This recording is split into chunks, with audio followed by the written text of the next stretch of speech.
မင်္ဂလာပါတချင်းရေးတဲ့လူတိုင်းရဲ့အတက်ဖြစ်တဲ့အတန်၅မျိုးကြောင်းကိုဒီဗီဒီယိုမှာမျှဝေတော့မှာဖြစ်ပါတယ်နံပါတ်1 passing note ထက်ကနေဆိုတဲ့အတန်လို့အဓိပ္ပာယ်ရပါတယ်နံပါတ်2 neighbor tone အိမ်နီးနားချင်းအတန်လို့အဓိပ္ပာယ်ဖွင့်လို့ရပါတယ်နံပါတ်3 anticipation ကြိုတင်မျှော်မှန်းခြင်းလို့အဓိပ္ပာယ်ရပါတယ်နံပါတ်4 changing note ပြောင်းလဲနေတဲ့အတန်လို့အဓိပ္ပာယ်ရပါတယ်နံပါတ်5 escape tone လွတ်မြောက်ခြင်းအတန်လို့အဓိပ္ပာယ်ရပါတယ်ဆက်လက်ပြီး passing note အကြောင်းပြန်တွားရအောင် whole tone scale နဲ့ပဲဖြစ်ဖြစ် chromatic scale နဲ့ပဲဖြစ်ဖြစ်ကော့ထုံးတစ်ခုရဲ့အလယ်မှာချီနှောင်ပေးနိုင်စွမ်းရှိတဲ့အတန်ကို passing note လို့ခေါ်ပါတယ်ကျွန်တော်တို့ဥပမာလေးတစ်ခုကြည့်ရအောင်တပားစာတချင်းရေးထားရပါတော့အဲ့တော့အဲ့ဒီတပားကီးစီနဲ့ရေးထားတယ်ဆိုပါစို့အဲ့ဆိုရင်သူတွားထားတဲ့ note က C D E G ဆိုတဲ့လေးလုံးကို quarter note နဲ့ရေးထားတယ်ဆိုပါစို့အဲ့ဆိုရင်ခေါ့ထုံးတွေက C E G ဆိုတဲ့ alphabet ရှိနေတာဖြစ်တယ်အဲ့တော့ခေါ့ထုံးမှာမပါတဲ့ D ကကြတော့ဒါ non ခေါ့ထုံးဖြစ်တယ်ပေါ့နော်တနည်းအားဖြင့်ဒီကောင်က passing note ဖြစ်ပါတယ်ဒါကကျွန်တော်တို့ chromatic scale နဲ့မဟုတ်တဲ့ whole tone scale နဲ့တွားထားတဲ့ passing note ဖြစ်နေတာကိုတွေ့ရမှာဖြစ်ပါတယ်အဲ့တော့ကျွန်တော်တို့ software နဲ့ကြည့်မယ်ဆိုရင်လည်းဒီတပားစာမှာဆိုရင်ဒေါ်ရေမီဆောဆိုတော့တွေ့ရမယ်ဒေါ်မီဆောကော့ထုံးဖြစ်ပြီးတော့ရေက passing note ဖြစ်တယ်ဆိုတော့ကျွန်တော်သိရမယ် so ဒါကြောင့်မို့ passing note အကြောင်းကျွန်တော်ပြောပြလိုက်တာနားလည်မယ်ထင်ပါတယ်အဲ့တော့ passing note ကအသုံးပြုရအလွယ်ကူဆုံးဖြစ်တဲ့အတွက် passing note ကတေးဆရာတွေအတုံးအများဆုံးဖြစ်ပါတယ်နံပါတ်2ဖြစ်တဲ့ neighbor tone ကိုဆက်လက်လေ့လာရအောင်သူ့ကိုနောက်ထပ်နာမည်တစ်ခုခေါ်တာကတော့ embroidery tone လို့ခေါ်ပါတယ် embroidery tone ဆိုတဲ့အဓိပ္ပာယ်ကတော့အလှအထိုးသည့်ပန်းပွင့်လို့အမည်ရပါတယ်ဒီကောင်ကကော့တွေရဲ့အကြားမှာအလှထိုးပန်းပွင့်လေးတစ်ဖွဲဝင်ရောက်တစားဆင်ပေးတဲ့အရေးကြီးတဲ့အစိတ်အပိုင်းကိုတောင်းယူဆောင်ရွက်ပေးတဲ့အတန်ဖြစ်ပါတယ်ဥပမာကြည့်အောင်မိတ်ဆွေတို့မြင်တွေ့ရတဲ့အတိုင်းပဲကျွန်တော် A4 မှာ note လေးချရေးထားလိုက်ပြီเนาะ၄ပါးစာအဲ့တော့ဒီ၄ပါးမှာကျွန်တော် code လေးတက်လိုက်မယ်ကဲခုကျွန်တော်၄ပါးစလုံးကို code လေးကတ်လိုက်ပြီး C A minor D minor G7 ဆိုပြီးတော့ code လေးတက်လိုက်ပြီဟုတ်ပြီကျွန်တော်တို့ဒီမှာပါဝင်တဲ့တပားချင်းစီဆက်ကြည့်အောင် alphabet လေးတွေကျွန်တော်လိုက်တက်လိုက်မယ်ခုကျွန်တော်ပထမတပားကို alphabet ကတ်လိုက်ပြီးတော့ရင်ကျွန်တော်ကြည့်ရအောင်ဒီ key C မှာဆိုရင်ပါဝင်တဲ့ကော့ထုံးတွေက G နဲ့ C ကကော့ထုံးဖြစ်ပါတယ်ဒီ A နဲ့ D က non ကော့ထုံးပေါ့နော်အဲ့တော့ဒီကောင်တွေက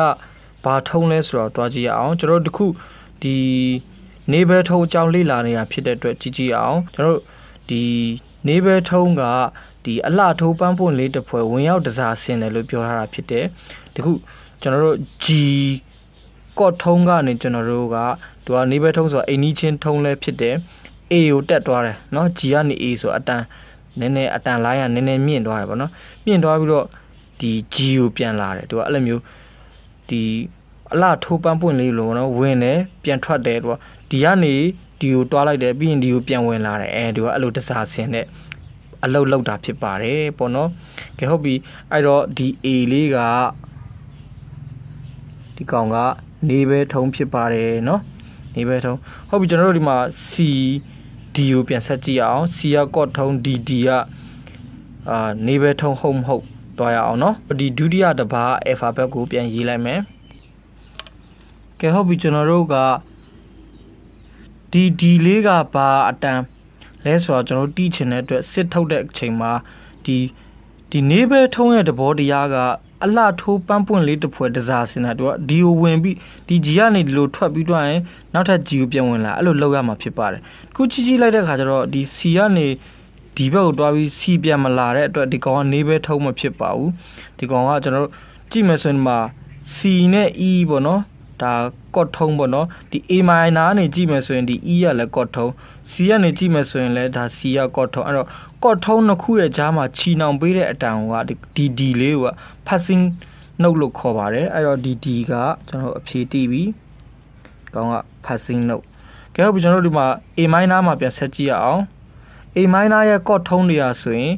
E ပါတယ် C ပါတယ်ပြင်ကျန်တဲ့ဒီ F တွေ D တွေ B တွေကကော့ထုံးထဲမပါပါဘူးအဲ့တော့ကျွန်တော်တို့ဒီ F က ဘာထုံးလဲကျွန်တော်တွက်မယ်ဒီ D ကဘာထုံးလဲတွက်မယ်ပြီးတော့ဒီ B ကဘာထုံးလဲကျွန်တော်တွက်မယ်အဲ့ဆိုကျွန်တော်ကြည့်မယ်ဆိုရင်ဒီမှာနေဘဲထုံးကသူက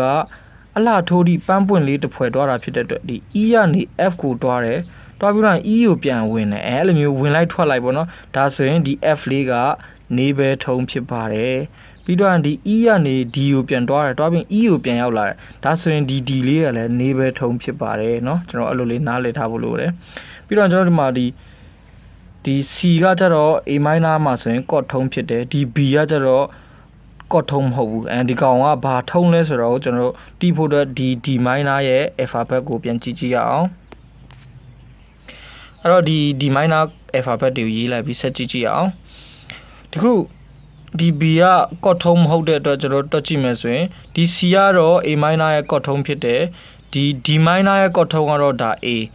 A ဆိုတာဒါ D minor ကော့ထုံးဖြစ်တယ်အဲ့လိုကော့ထုံးနှစ်ခုရဲ့ကြားမှာချီနှောင်ထားတဲ့ဒီအတန်ကတော့ passing note ဖြစ်ပါတယ် passing note ကဲဟုတ်ပြီကျွန်တော်ဆက်ကြည့်ရအောင်ဒါ A ဟုတ်ပြီ A ကနေဆက်ပြန်စားတွက်ပြီပေါ့နော် D minor ဘာကိုပြန်ဆက်တွားပြီ A ကနေ D G sharp ထဲကိုဆင်းသွားတယ်ပေါ့နော်ဆင်းသွားပြီးတော့ A ထဲကိုပြန်ဝင်တဲ့အတွက်ဒီကောင်လေးကကျွန်တော်တို့ကနေဘဲထုံးဖြစ်ပါတယ်ပြီးတော့ရင်ဒီ A ကနေကျွန်တော်တို့က F ဆိုတာတော့ကော့ထုံးဖြစ်တဲ့အတွက်ဘာမှပြဿနာမရှိဘူးအဲ့တော့ဒီ C က D minor မှာမပါဘူးပေါ့နော် D minor မှာရဲ့ကော့ထုံးတွေက DFA ပေါ့နော်ဒီကောင်က C ကကော့ထုံးမဟုတ်တဲ့တော့ဒီကောင်ဘာထုံးလဲဆိုတော့ကျွန်တော်စစ်ရအောင်အဲ့ဆိုတော့ဒီဘက်က G ဘာရဲ့ alphabet ကိုပြန်ရေးလိုက်မယ်ကဲဟုတ်ပြီကျွန်တော်တို့ဒီမှာ G7 ဘာမှာကျွန်တော် alphabet တွေရေးလိုက်ပြီဆက်ကြည့်မယ်ဆိုရင် D minor ကနေကြည့်မယ်ဆိုရင်ဒီ F ကကော့ထုံးG7 ကနေကြည့်ပဲဆိုရင် D ကကော့ထုံးအဲ့တော့ကော့ထုံးနှစ်ခုရဲ့ကြားမှာချီနှောင်ပေးတဲ့အတန်ကိုကျွန်တော်တို့က passing note လို့ခေါ်ပါတယ်အဲ့တော့ဟုတ်ပြီဒီ G7 ကိုတွားရအောင်ဒီခုD ကနေ E ကိုတက်သွားတယ်ဟိုအလှထိုးပန်းပွင့်လေးတစ်ဖွဲ့တက်သွားပြီးတော့ D ကိုပြန်ဆင်းလာတယ်အဲ့လိုဝင်လိုက်ထွက်လိုက်ပေါ့နော်အဲ့ဒါဖြစ်တဲ့အတွက်ဒီ E လေးကကျွန်တော်တို့ကနေဘဲထုံးဖြစ်တယ်ပြီးတော့ဒီ D ကနေအောက်ကို C sharp ကိုပြန်ဆင်းတယ်ပြန်ဆင်းပြီးတော့ဒီမှာ D ကိုပြန်ဝင်တော့တယ်အဲ့ဒါကောင်ကဒီ C sharp လေးကနေဘဲထုံးဖြစ်တယ်ဆက်ကြည့်မယ်ဆိုရင်ဒီ DBG ကကော့ထုံးဖြစ်တဲ့အတွက်ဒီမှာတော့ပုံမှန်ပြန်ဖြစ်သွားပြီပေါ့နော်ဒါဆိုရင်ဒီလေးပါးကိုကြည့်ချင်းအဖြစ်နေဘဲထုံးနဲ့ passing note အကြောင်းကိုပို့ပြီးရှင်းလင်းသွားပြီလို့ထင်ပါတယ်